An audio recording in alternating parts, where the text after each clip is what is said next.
This is the Plot Thickens with Amy and Cassie on SwinRadio.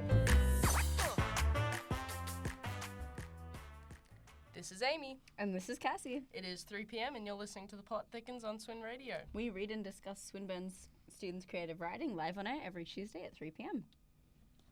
Welcome back. Welcome back. I'm not used to this headset. I can't hear anything. Yeah. It's strange. I'm in a whole new world. Hope everyone enjoyed St. Patrick's Day last week. We already said that last week. Yeah, I'm saying I hope everyone enjoyed it. Oh, we should have said that last week. Sorry, we're fighting today. We're in a bad space today. We're in the middle of a divorce. Yeah, I rewatched last week's episode and I realized how mean Cassie is to me all the time. No, I'm not, I promise. I'm really nice.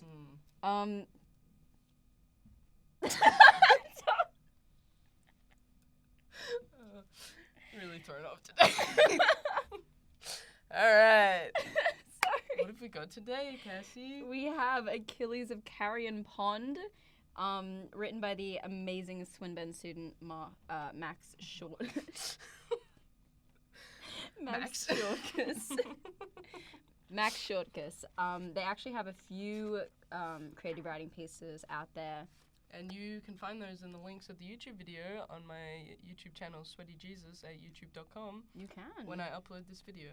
You can. Yeah. Some nice magazines. Amy's going to be reading the piece today, so y'all don't have to worry about me messing up every line. I do have some killer roles, though. Yes. Oh, Cassie yeah. will be playing the role of Juliet. Oh, yeah. And the woman. Oh, yeah. Oh, yeah. Oh, yeah, I will. Alright, so let's just jump into it. This is Achilles of Carrion Pond by Max Shortus. In this quietude, Achilles looked up and noticed a single green leaf falling from the tip of the tallest tree. An old birch cantered over the pond. His eyes fixed as it danced its way down the tree line, mesmerized as it floated back and forth. The grace reminded him of how his wife, Juliet, would dance and dance all night long. She would sway and swing round and round, spinning and taking his hand. He could never deign to look away from her either. As the leaf flooded down closer and closer to the surface of the water, Achilles was unable to focus on anything else. This curious leaf had cast a spell on Achilles, pulling him in. As it teetered closer to the surface, Achilles leaned down, following it lower and lower. It flutters back and forth, spinning 2.5 times more before gently resting on the water. A splash by the edge of the water sent ripples and waves, disturbing the still pond water as Achilles plunged in. He had leaned too far forward and, unable to stop himself, fell flat on his face. However, being amphibious, this didn't bother him so much. What disturbed him lay beneath the water. Reposed curiously at the bottom of the pond was the complete and lifeless skeleton of a human woman. This was not a corpse, for she lay against the bank with such comfort and grace that one could imagine her stretching her arms and yawning, stirring from a deep slumber, her bones ivory white, but grown over with moss and flecked with mud.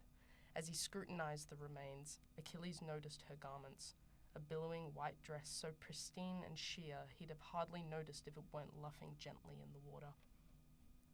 What disturbed him so was not the curious visage beneath the water, but rather its sudden and unexplainable appearance.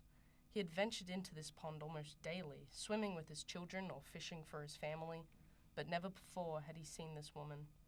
Had she been a permanent fixture, simply obscured with mud until now? Or had someone, with great care, placed her here to rest? These were the haunting questions swimming in Achilles' mind. They were not to be alone, as he heard a veiled voice carried over the calm waters of his mind call to him. Be not startled, young lady. He imagined this to be the voice of the skeleton before him, but knew not what to say. The voice sounded so distant, but held an unusual clarity, like a whisper carried on the quiet night air. He wondered, would it be more ludicrous to swim home and pretend this never took place, or to respond? I am not a lady, I am a frog, he answers hesitantly. Oops. He wonders if the voice is even addressing him.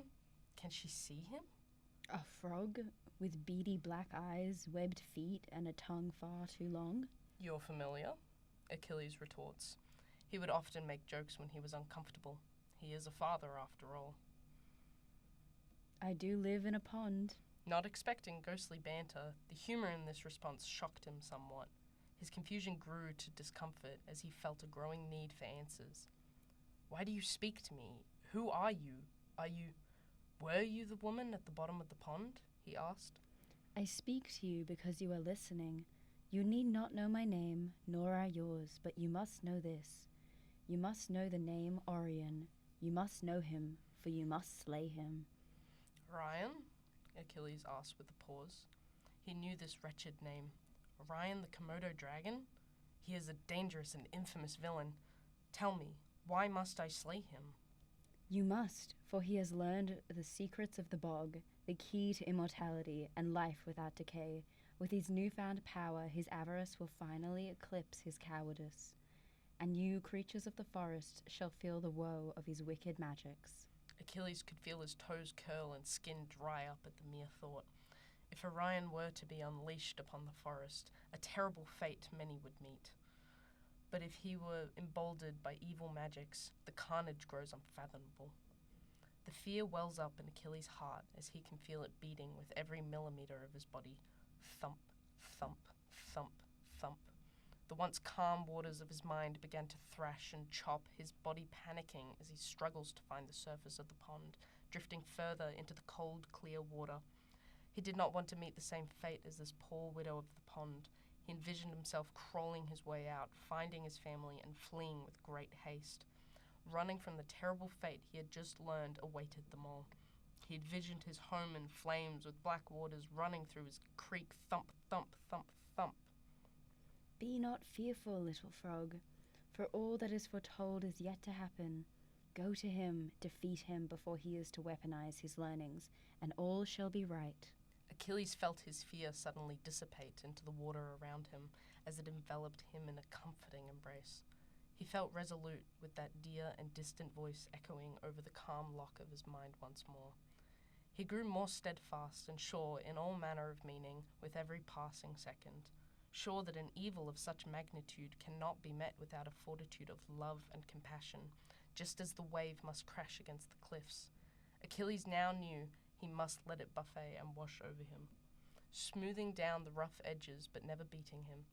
He will do this, not for the immense love of his family and not for the adulation of those he aims to protect, but because it is the only natural course of action good can take in the face of evil, to resist. Where the trees are tallest, where the shadows are darkest, where the stones are heaviest, and the creek flows backwards, there you shall find your quarry. A long winding road of adventure and peril lay before Achilles. He had been bequeathed this quest by a power so great and mysterious he felt sure in its urgency and import. But before embarking on this journey, he sought the counsel of the wisest and most righteous person he knew, his wife Juliet. Achilles loved his wife like the morning loves the rising sun. He dared not embark on such a dangerous undertaking without her blessing and confidence. When he returned home, he found his wife on the roof adding to and sculpting the thatching. The four of them frequently enjoyed lying on the roof, basking in the sun or rinsing in the rain. He adored the home they had built together. It lay sloped on the bank of the creek she had swum in as a tadpole. In the years they had been there, it had slid but a few centimeters towards the creek. The crooked angle, as well as adornments of wonderfully polished and colorful stones, gave the house a queer and curious appearance. He truly adored it. He called out to her on the roof, asking to discuss something serious. She already had an inkling of the gravity of the situation. Achilles was rarely serious. He was soon explaining to her all he had seen and heard at the pond, leaving out no extraneous detail. He attempted this recounting without bias and with his best efforts to obscure his intention of going. He sought her advice, unaffected by his intentions or feelings. Even though he felt he must go, he knew his wife to be much smarter than he and hoped she would come to the same conclusion. However, if she were to tell him in no uncertain terms not to go, he would oblige without question.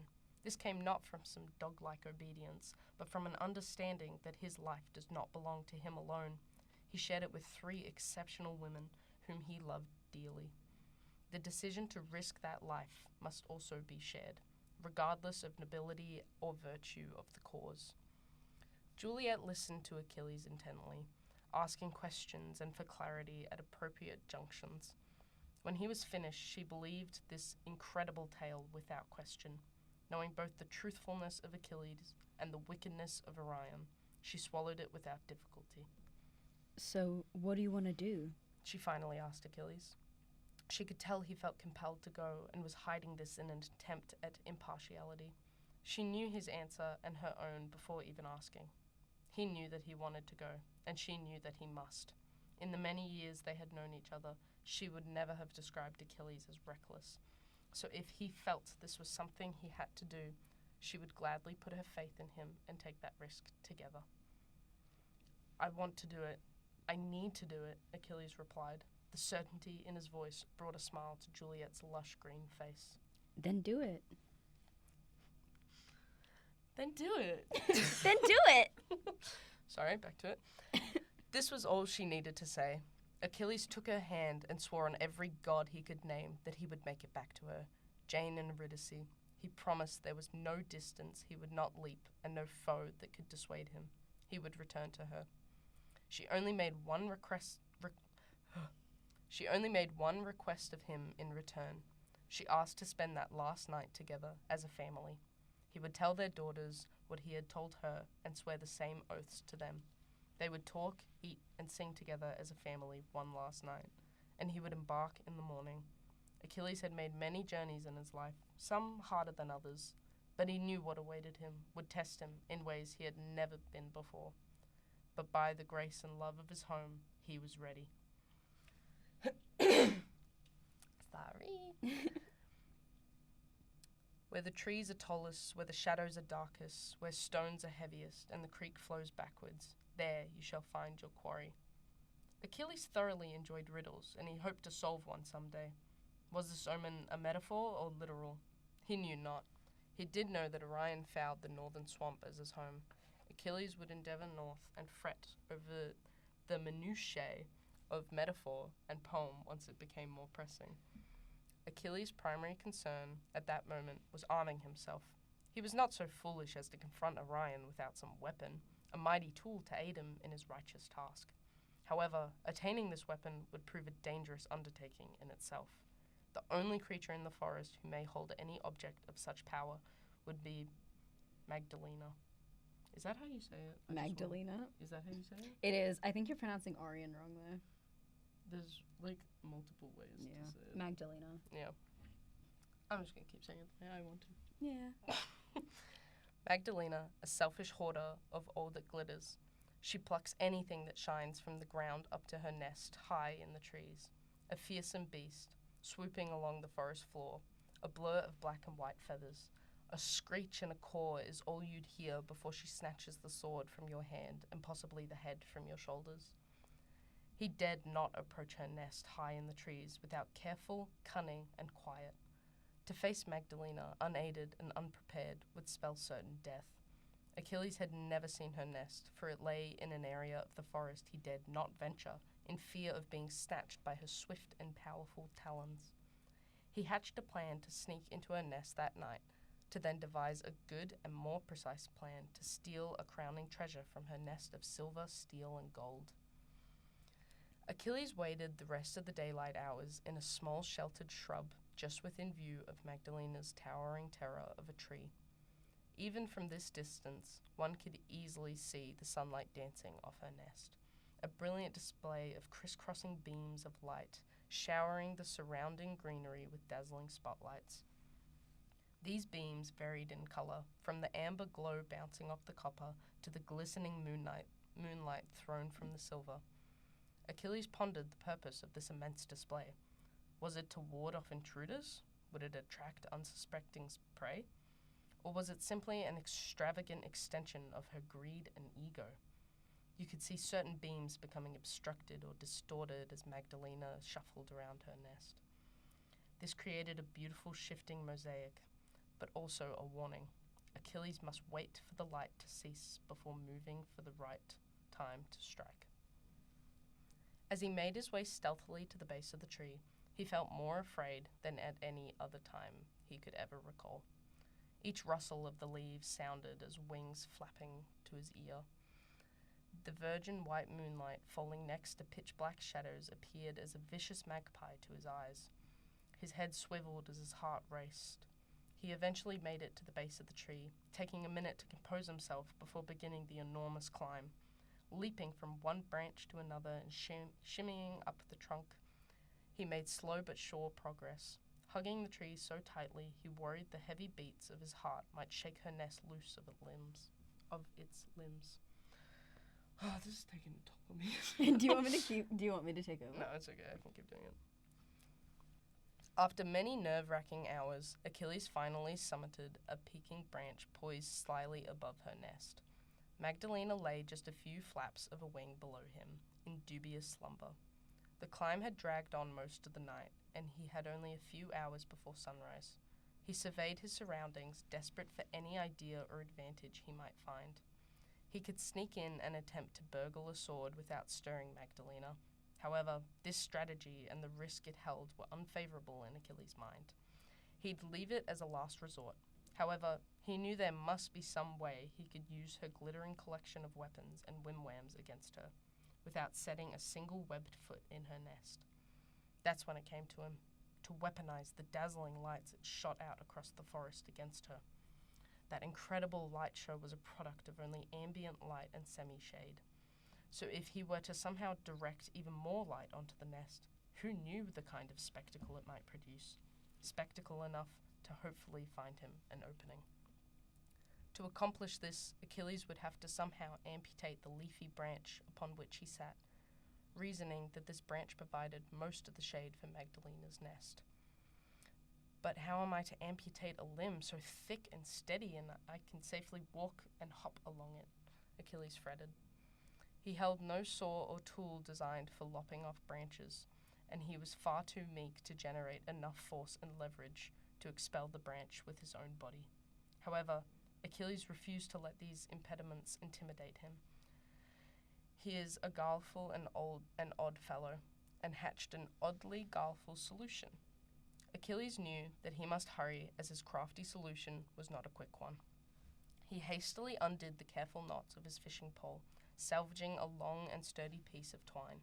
Sitting down on the branch, Achilles looped the twine around it and began pulling it back and forth on either side. The friction of the twine was eating away at the branch as he made slow progress through the wood. He pulled up and down, left and right, as fast as his little limbs could.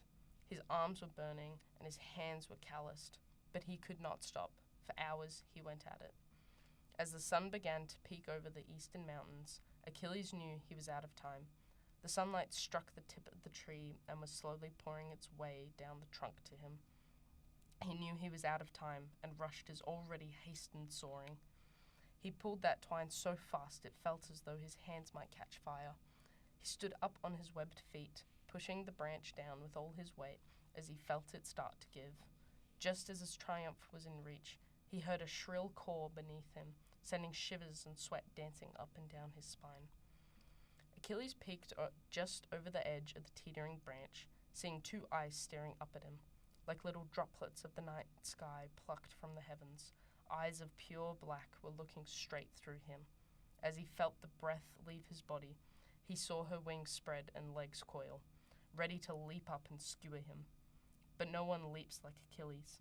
He launched himself high into the air, as high as his exhausted legs might propel him, plummeting back down and squaring all his force onto the barely incomplete incision, snapping the branch entirely. A tremendous snap could be heard as Achilles tore through the branch like a torpedo. With the branch's leafy foliage removed, Magdalena was bombarded with intense sunlight. Her nest shone like the second sun, hanging low in the sky with beams intensified and reflected all across the forest floor, still in darkness, yet to see the rising sun. Magdalena screeched and thrashed in confusion, completely blinded by this. In her panic, she launched herself where she imagined Achilles, the pesky frog, to be. Her legs coiled and exploded like powerful springs, rocketing her straight into the thick trunk of her mighty tree. She struck the trunk with such force as to render her instantly unconscious, spiraling down the forest floor in a daze. Achilles, now seated safely in her empty nest, watched her strike the ground with a great thud. Was he dead? Was she dead? He wasn't planning to check. Before she might return, he plundered a great sword of silver from her nest. It was a mighty weapon he had learned from his wife, Witchety the Impuni. With his prized weapon on his hip and a hop in his step, Achilles continued his way north, eager to escape this dangerous sect of the forest for the equally deadly swamp Orion calls home. Yay! You crushed that. Oh. Do you want a minute to breathe? Oh my god. Ugh. It was quite intense. That was a mouthful. Yes. Oh my god. Hang on, I didn't want to do this while you were talking because the clickety-clackety Oh. my thing, but let me... Cassie's writing some last minute notes. I'm writing some last minute notes, ooh, hang on a second. And just like the microphone last week, maybe you should have done this beforehand. So we're fighting. Oh. No, we're not. No, we are. What? Okay, do you want to start? That was Yes. so aggressive, I'm so sorry. I just said we're fighting, and we are. Hurry up! Oh my god! I loved this story, but Cassie's put me in a bad mood now. Sorry. So. Sorry, no. Let's take this seriously. This was a really good story because I think this is the first time we've covered a character that's not a human character. Yeah! I really, really like that. I know we had some fantasy last week, but I think it did still skew towards or imply like complete human, like mostly a complete human cast. Yeah. In this one we have quite a mixture. We've got Yeah. frogs, we've got magpies or crows. I think Yeah. it's a magpie. Yeah. Yeah, and we've got a maybe human. There's a mention of like a human skeleton, Yeah. but it's not a corpse. And a Komodo Interesting. dragon. And a Komodo dragon. Yeah. Interesting. It does make me think what the context is. Because if human beings exist, is this like a Toy Story world where like the humans don't know? Yeah. Or is this like a world where like everyone's unanimously like existing together? I guess we'll get into that more later in the story because right now Achilles hasn't interacted with any humans. Yes. Except for the dead woman in the pond. But I don't think that's a human. We'll get into that. We'll get into it. We'll get discuss into our that. theories. Yes. Yeah, no, I loved this piece so much. Max did mention that they sort of wrote it as like a sort of like a children's story. I just want to say off the bat, I would not be able to. I could barely read this. Yeah, me too. My vocab isn't very good, but the language is very mature. yeah for a young reading level. But I definitely could see it as like a book that I would pick up like as a kid, where all of the language is like way too complex, and I'm just pretending I know what I'm reading. Yeah, there were a few words, like, even in the first paragraph, like Dane, that I had to look up. Which, you know, looking back, Dane's probably one of the easy ones.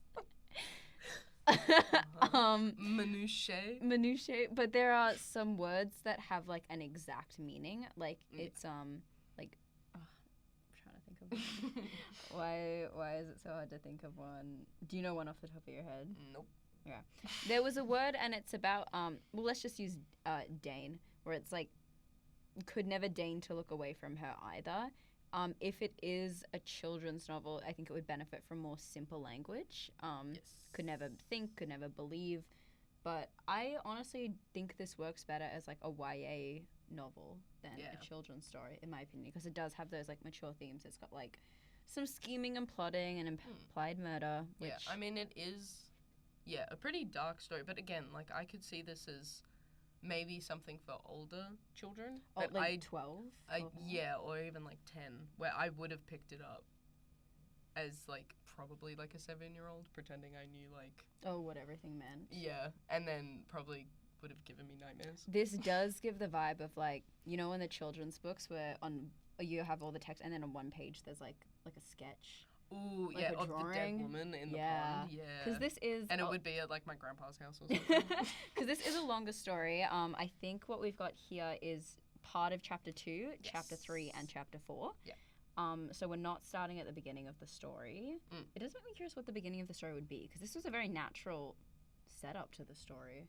Maybe more with Juliet and the Yeah, girls. I will say, just continuity-wise, chapters 2 and 3 mention Juliet, like, kind of at every stage. It's Achilles being like, oh, I love my wife. I love my wife. And then in chapter 4, she's not mentioned at all, especially now that he's... She's mentioned once. Just with the way he kept referencing her in the prior chapters, being like, she's the smartest woman, she's super intelligent. While he's doing all this, like, stunt work and strategy stuff, in my head I was like, I feel like he would mention his wife, be like, she would know what to do. I sort of had a comment about that as well, where I did want to touch on... Chapter 4 is very heavy in description and sort of, like, exposition on what is happening. I had that written too. I thought it would benefit a lot from specifically mentions of Juliet, like, oh, I might die, I'm thinking of my wife and my children, and maybe, like, at the start, like, a little bit of regret on taking on this journey. Yeah, or not even regret, but, like, just, like, sadness and missing them. What have I got myself into? Oh, boy. Oh, boy. No one talks about the hero's journey. Which I also like. I really hope that this follows the structure of a hero's journey. Yeah, me too. I would love that because it's already doing that, like a call to action with the dead woman in the pond. I love that. And yeah, I also, the humor that's at the start, I love. Like that very, like, dry dad humor of, like, I'm not a lady, I'm a frog. I'm a frog. I like that a lot. Yeah. And I feel like, obviously, more characters will be introduced as this goes. Max did mention that the next chapter there is more dialogue because Achilles comes across someone. But I feel like even throughout all the description, there could still be jokes of, like, Achilles' internal monologue where there's the one line, this came not from some dog-like obedience, where he's explaining his relationship with his wife. And I feel like you could put something there for, like, a little touch of the humor, which is like, this came not from some dog-like obedience, he was a frog after all. Yeah, especially if this isn't supposed to be such a dark novel, if it's supposed to be more, like, children-friendly. Yeah, if it's still a little bit lighthearted. I feel like, yeah. Yeah, because the story is completely from, like, it's their perspective, but it is from Achilles' perspective. So there's, like, a lot of internal dialogue.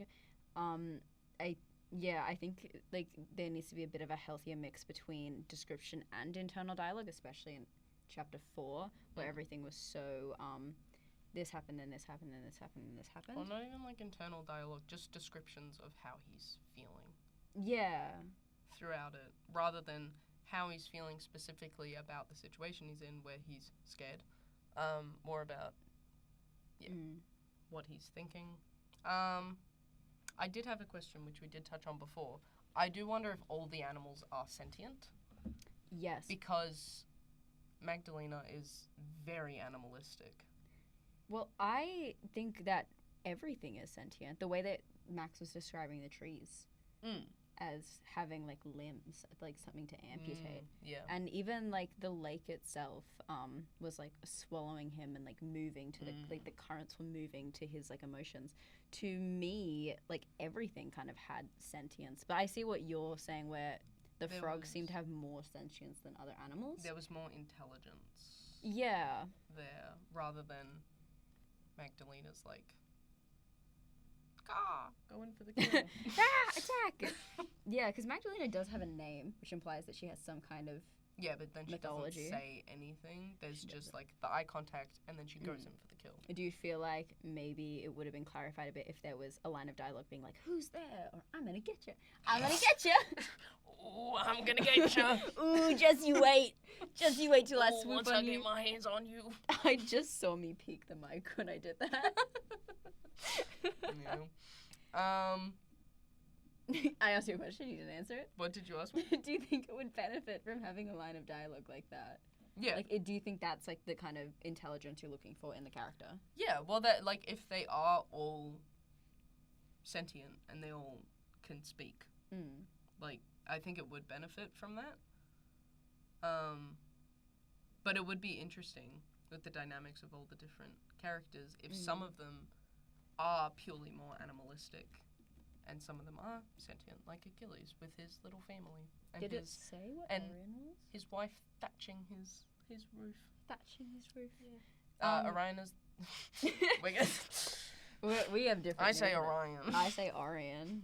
Fine, I'll say Orion. Thank you. I'm the only one that makes sacrifices in this relationship. Was Orion a frog? No! No. Orion was a Komodo dragon. Oh! My god. I'm so sorry. Every week. There's always one really important thing that I don't catch. Well, in this one, to be fair, Where was that? when we were talking about this earlier, I didn't catch that, what's her name? Magdalena was a crow. Or a magpie, sorry. Yeah, because it's black and white. Because it's black and white. I think I was thinking of Moana's, like, crab monster. I don't know why. I knew it was in a tree. I knew that she was in a tree, and I knew that she was swooping. But in my head, I was thought like, she was a frog. yes. Because the legs coiled to me. And maybe this is like a description thing, or maybe I'm just really stupid, and I'm happy to take that burden onto myself.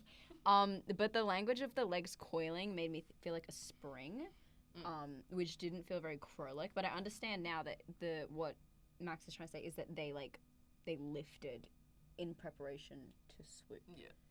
Yeah. So, like, I don't know. Maybe the children reading would benefit from some simpler language, a.k.a. me. A.k.a. us with our terrible vocabulary. Yeah, us struggling to read this. Maybe the first time ever we've been like, do you need me to step in? Guys, we're third-year creative writing students. Yeah, can you tell? Probably not. I did have a point I really wanted to make, which is that the inclusion of Achilles being a frog, I feel like would benefit so much from a lot more show don't tell.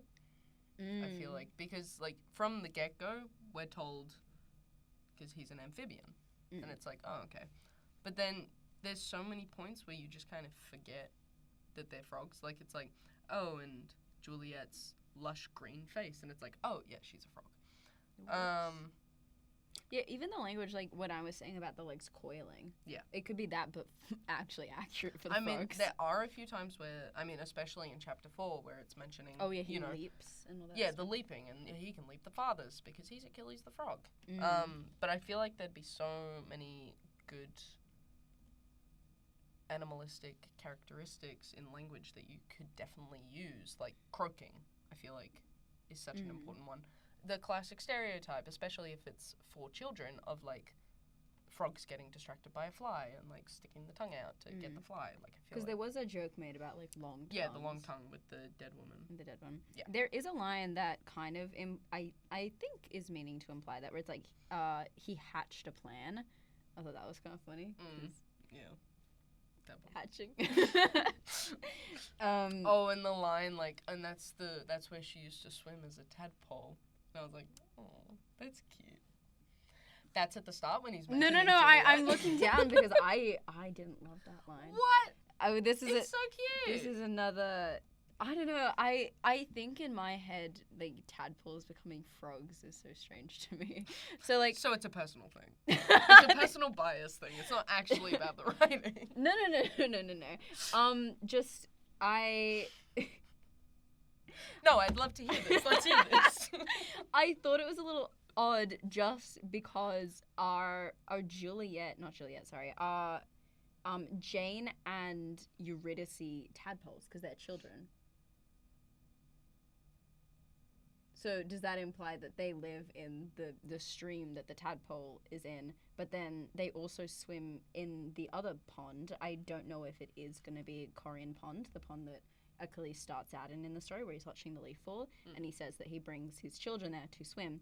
But tadpoles can't move between land and water. They need to stay in the water.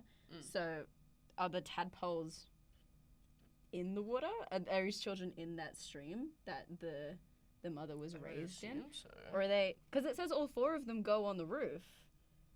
Yeah, so they're frogs now. They're young So they're frogs now. Okay. I don't know. To me, it kind of, like, made me think too much because I was like, wait a second. They can't move. Yeah, I don't think they would just be holding a tadpole that's gonna, like, suffocate. Yeah. Up onto the roof. Maybe they did that cartoon thing where they hold it in the mouth. I don't know. It kind of, like, broke the illusion for me for, like, a second. Like, remembering that tadpoles kind of do that. I just assumed that the two daughters were already frogs. Already frogs? Yeah, just very young frogs. Okay. Yeah. I don't know. Maybe that's something yeah. to I guess clarify. I guess don't that know. falls back into like how like accurate you're being to like frogs and other animals. Because I know it said like they've been married for a few years. How long is a frog's lifespan? We're getting real. In the wild. I'm just like for stories that have especially Have all the animals. have and, all like, the animals and from 1 day to 30 years. Okay. Oh. Frogs live an average to 2 to 10 years in the wild. Okay. Okay. So about 10 years is the lifespan that we're working with, especially if these frogs are jumping into battle. They're not being severely careful. 30 in human years. Yeah, so that's the question. Is it transferring over to like human years like we do with dogs? Or is it like Hey, can you just make us a spreadsheet real quick of how old they are? Stop clowning at my thing. I'm just saying that in stories that like have animals, I feel like there needs to be kind of clear world building if they're completely animals, like you were saying before with Megalodona or whatever her name is. Like she felt very animalistic but not intelligent. So it makes sense that that is a character who would actually follow the natural progression of a crow's life. But for Achilles and his family, they feel like they take on more human roles. So is the same for them? Is Achilles 9 years old? Like, just something to be able to, like, kind of on the watch for to see, like, if you do want to portray, like, human ages or, like, frog ages, and what does that actually mean for your characters? Is Achilles 1 year from dying? Does that have an effect on the story? Do we have a very sharp timeline that we have to meet now where Achilles has to get home in 1 year? I have 3 days to do this, Do guys. you know you have 30 minutes? 30. Yeah, it's just something that I was thinking of, but that I might be overthinking it. That's why I was thinking about the tadpole line. I don't know. It'd be an interesting thing to play around with, but also, it just from the perspective of like a children's story. I don't know, but I mean, it would still be. Yeah. It would be a very interesting thing to look at. I believe what Max wrote on the synopsis is it's for children and all ages. So we keep bringing it up like children's story, but it is also for all ages. All it's ages, also for adults. Yeah, because the other animals seem to have like a lifespan of like about 30 years. Yeah, Komodo dragons live in the wild for 30 years. Yeah, it looks like. That'd be interesting. Oh, if there's like the hierarchy within them because of who lives longer. This damn frog. It does make me think why this frog is chosen. In my head, and maybe it's just because the name is Achilles, which we'll talk about in a sec. Sorry, you keep going. I gotta go cough.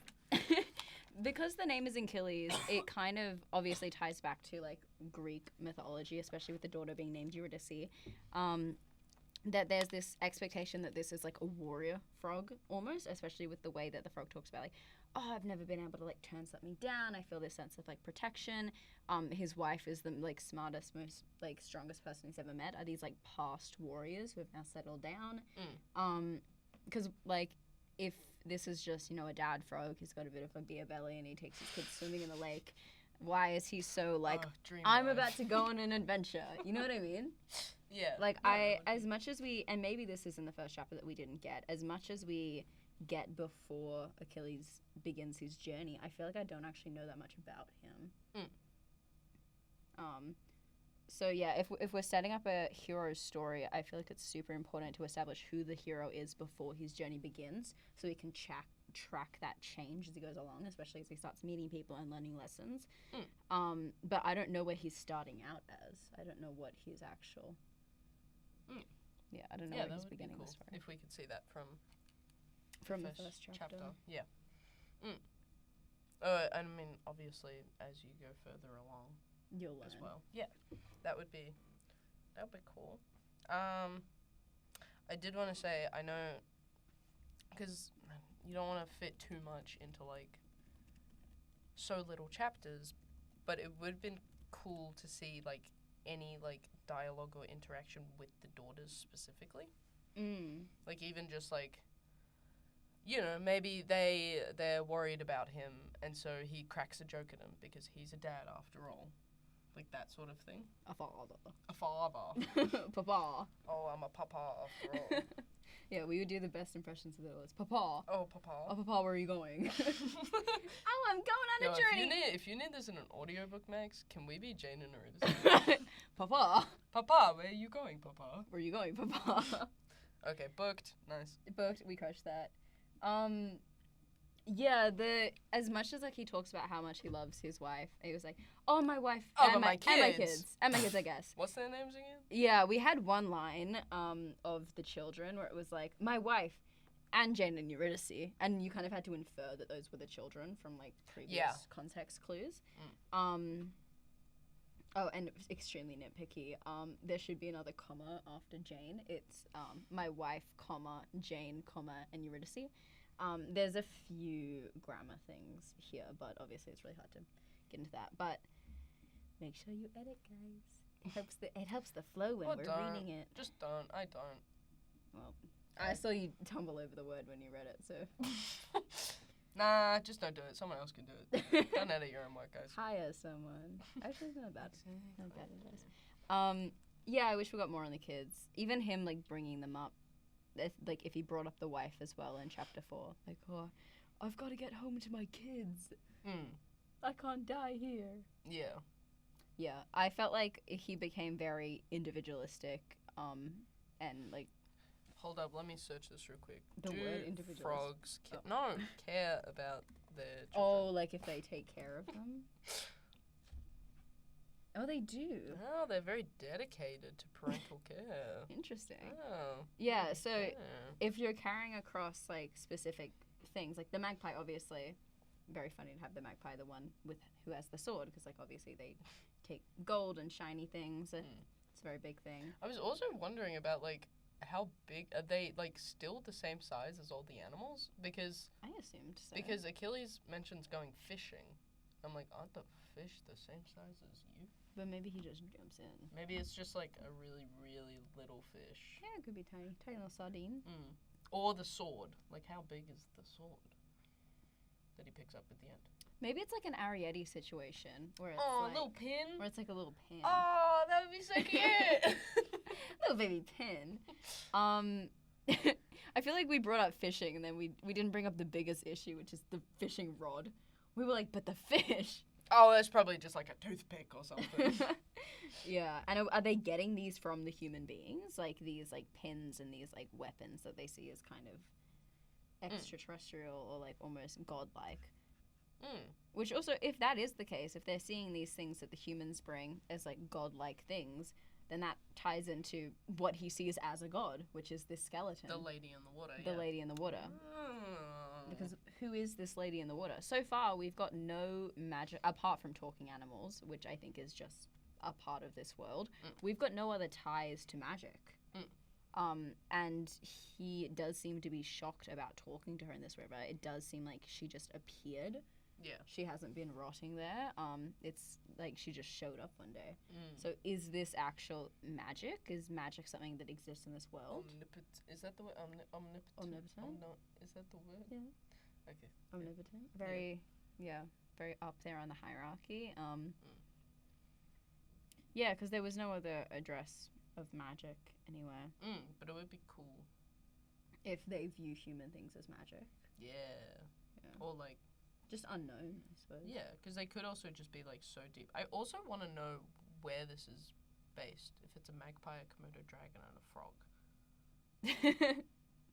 You got nitpicky with me and you're like, so what's the geographical structure of this? I just want to know. It'd be interesting. If well, they were I think we did look up the location of Carrion Pond, which is in the title.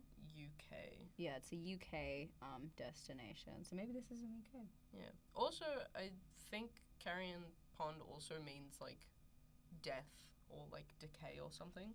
Yes, and Achilles, the name Achilles, beyond just being a Greek myth, also means grief and death. So there's a lot of ties to death. Yeah. I wonder what's going to happen to our main character. Yeah. Maybe he... Here you go.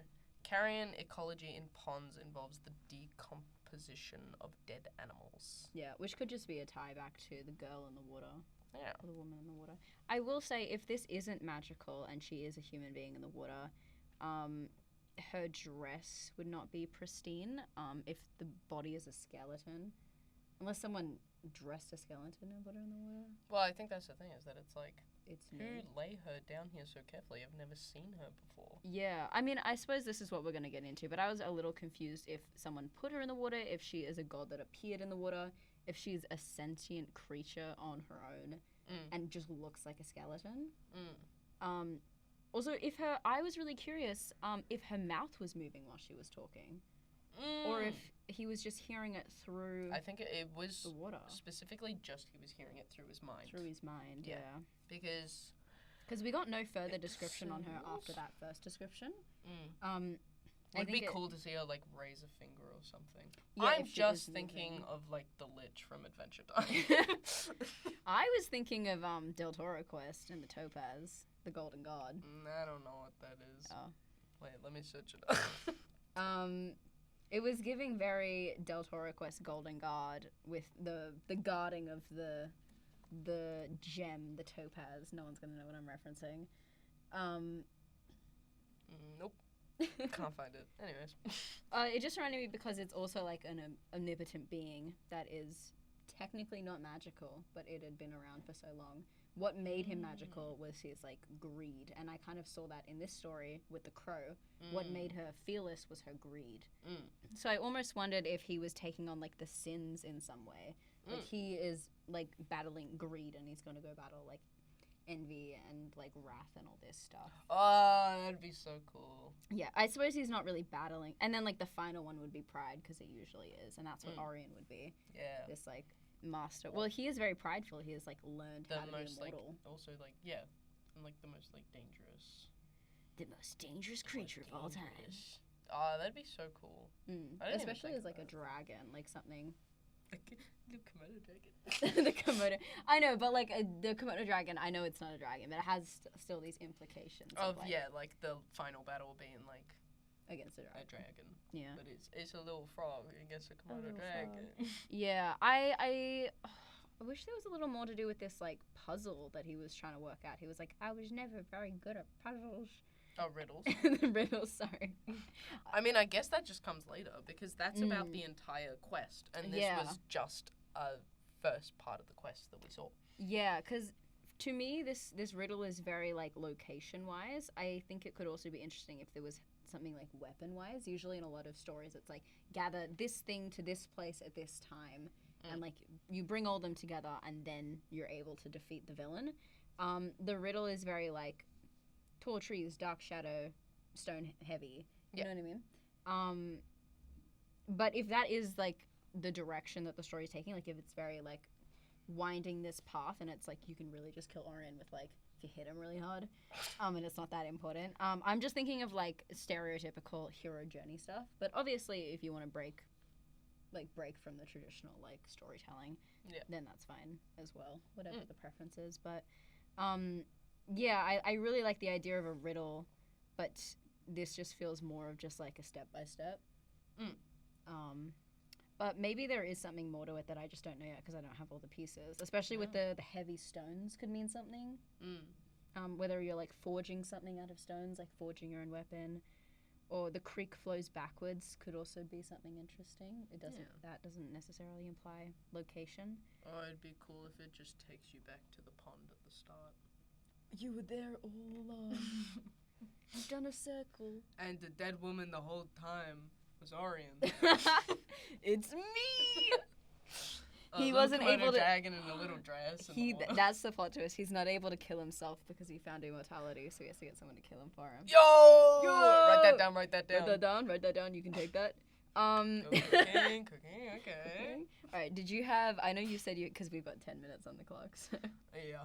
I know you said you've got... I'm just trying to see if I have anything else. While you're looking, I will mention a bit the pacing of the story felt a little unnatural to me. It wasn't like a really steady progression. The start felt very like long. There were a lot of long descriptions. There were a lot of moments where it felt like repeating the same description again, especially in the first paragraph when Achilles was watching the leaf fall. He watched the leaf fall, then he thought about his wife, and then he thought about how the leaf pulled him in, and then it went back to watching the leaf fall. And it just felt like the entire last sentence was like repeating something I'd already heard for already quite a long paragraph. Like, I think the start of it's like insanely beautiful, like seeing this like floating leaf and imagining his dancing wife. And then I felt like it dragged on a little too much near the end. And I feel like that's how I felt with the pacing of kind of the entire piece, where it would start with a beautiful, beautiful description of something, and then it went on about that description for just long enough where I'm like, you've lost what made it beautiful, because it was like just such a great description. So I feel like it could benefit from cutting back in some places, because it's insanely strong writing, but when it's just great line after great line after great line after great line, it does get a little bulky, and actually like reading it is hard to like read all the way through. Yeah, I mean, for me, like, I loved the first like chapter that we got of it. I thought like the descriptions were great. I think a little bit cutting back in the like first paragraph would be great. Chapter 4 for me was just very long. Again, I mean, I touched on it previously, but yeah, just breaking up description with internal monologue. Like, maybe Achilles is like muttering things to himself and is like, you know, trying to calm himself down or something. Yeah, like that. I feel like a good way to tell that too is just by reading it out loud, because by you reading out loud, I was able to hear where you're kind of stumbling over certain parts, and even just that is a good like incentive to be like, oh, this sentence like could be altered to make it easier to read, or like the structure of it could be changed to make it like flow better. And it would like more. Right now, it just feels like Achilles is like, yeah, this is what I'm doing. I'm gonna go do it. It would be nice to see more hesitation. I mean, he doesn't have a lot of hesitation, but some hesitation. Even just to where he's going, because he doesn't actually know. Yeah, he's just like, all right, this way I'm going. Yeah. He's like, I picked north and I'm heading north. Yeah, there's no concern, I suppose, is the better word, I think. Yeah, hesitation. There is talks of concern to like, I need to get back to like my wife. Yeah. I guess my children. But not concerned in the sense it's like, I don't know where I'm going. I don't know how long this is going to take. I don't know. Oh my god, I might die. Oh my god. Rather than, oh my god, like I might not make it back to my children. It's more like, oh my god, I might actually like die. Yeah. Yeah, so the pacing just of that, where it felt like very long and detailed in chapter 2, and then it felt much like shorter and like with the dialogue in chapter 3, obviously, because he's interacting with all his like family, and then in 4 where it was just insanely very descriptive. It felt a little like up down to me. Yeah, which isn't bad, especially if you're breaking out in paragraphs. It's not paragraphs, sorry, in chapters. It is easier to change the flow. Yeah, especially because Max mentioned that the next chapter there will be a new character. Yeah, which, yeah, I just think the story would benefit a lot from, obviously, dialogue. It was mentioned that these parts aren't like super dialogue heavy, but I think there are definitely opportunities to add a little bit more, just to, for lack of a better term, humanize Achilles a little bit more, like give him those like that character, which is what I was talking about before. Yeah, make you like feel who he really is. Yeah, have him talk to his children, like comfort his children, because they're about they might lose their dad. Yeah, or even a description of like the children being upset. All we get of the kids really is like they sang. Or not even they sang. The wife being like, "I want you to stay home so we can sing tonight." Yeah. And then it's just kind of inferred that they did all those things, but there's no line of the children being like, "Oh my goodness." Yeah, it would. Yeah, I just think more with the children would be really sweet. Yeah, especially if that's something that he always goes back to, being like, I need to get back to my kids. And especially if he is such like a family man. I love my wife and I love my kids. Like, it would be really nice to see him interacting with the kids and being like sweet with them, and that humor, which I do want to really emphasize, is that especially if this is for younger viewers, readers, oh my god.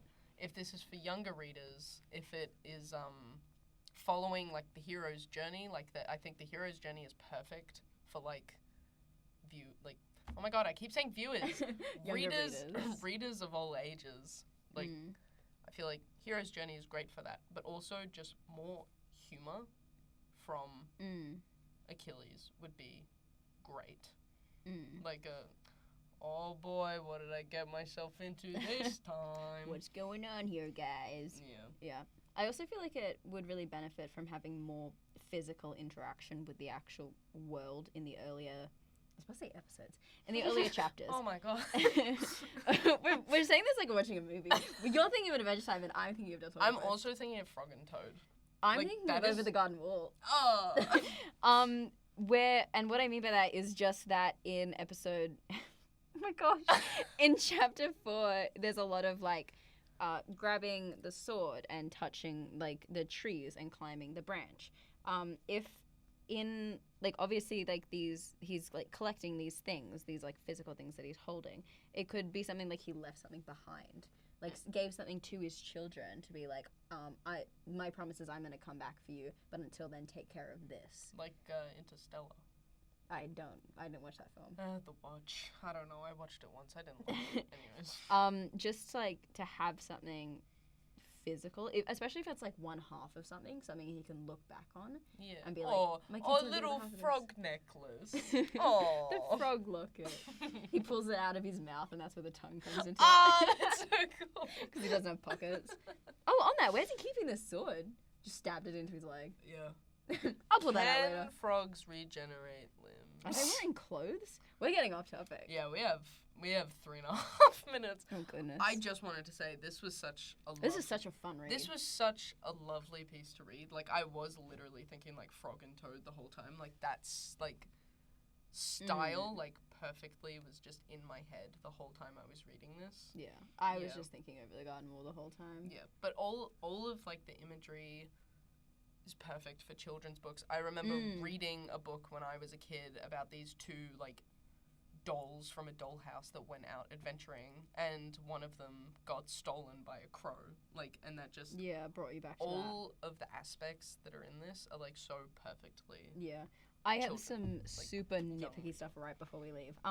Just because the rest of the story is completely told from Achilles' point of view and, like, has his internal monologue, there are some sentences that feel out of place because they're actually not from Achilles' point of view. They're from, like, an outward third-person perspective. Like, what disturbed him lay beneath the water, that's described before he is described seeing the skeleton. So it feels like he already implies he already knew it was underneath the water. As well as she already had an inkling of the gravity of the situation. Achilles was really serious, puts us in the perspective of Juliet. So there's just, like, a few lines where it actually, like, within the sentence, it's, like, it's a fine sentence, but because where every other sentence is fully in Achilles' mind, but is told from, like, from third person, it does feel a little out of place. When it's like, he called her on the roof. She already had an inkling of the gravity of the situation. Like, which it brings us into Juliet's mind. Could easily just be, like... It could be easily fixed by, like, tweaking a few words. Knew she already had an inkling of the gravity. Yeah, he saw on her face she knew. He saw the twitch of her lips. Yeah, as he was really serious. He saw the croak in her throat. Ooh, imagery. But yeah, because I ended up on that nitpicky thing, I just want to reiterate, I love this piece so much. I know I talk a lot about, like, seeing colors. We're on 1 minute left. I know I talk about seeing colors when I read this piece. I see, like, a lot of dark, murky greens of, like, the forest and everything. And this beautiful description of light that's given when the crow. I highlight that entire sentence where Achilles is letting the light shine, and that's what brings down, especially when it comes to, like, greed and overindulgence of greed, like, just... that being what defeats her, I think, is, like, a really beautiful, amazing sentiment. And it was so perfectly written with the ambient light and, like, just shining through on what was described as this, like, dark forest where the tree was, like, looming across looming everything in shadow. It was just, like, beautiful visual, like, imagery. Yeah, everything Cassie just said, but louder. Sorry, I'm trying to go really fast. We got 50 seconds on the clock, but I think that wraps up today. Again, Max... Let me pull up the surname. Max Shortus. They've got a few pieces that they've already published. That's And going to you be... can find that in the description of my YouTube video when I upload this. Yep, the account is On Sweaty Jesus on youtube.com. Yeah, and you can read more from them. I don't know if this is going to be published anywhere, but keep a lookout. Yeah. Thank you so much. Yeah. Thank you so much, guys. I forgot what we do for our outro. Oh, we beatbox. Yeah, we beatbox. You ready? Outro. We accidentally did it too early, so now we have like 5 more seconds. Bye!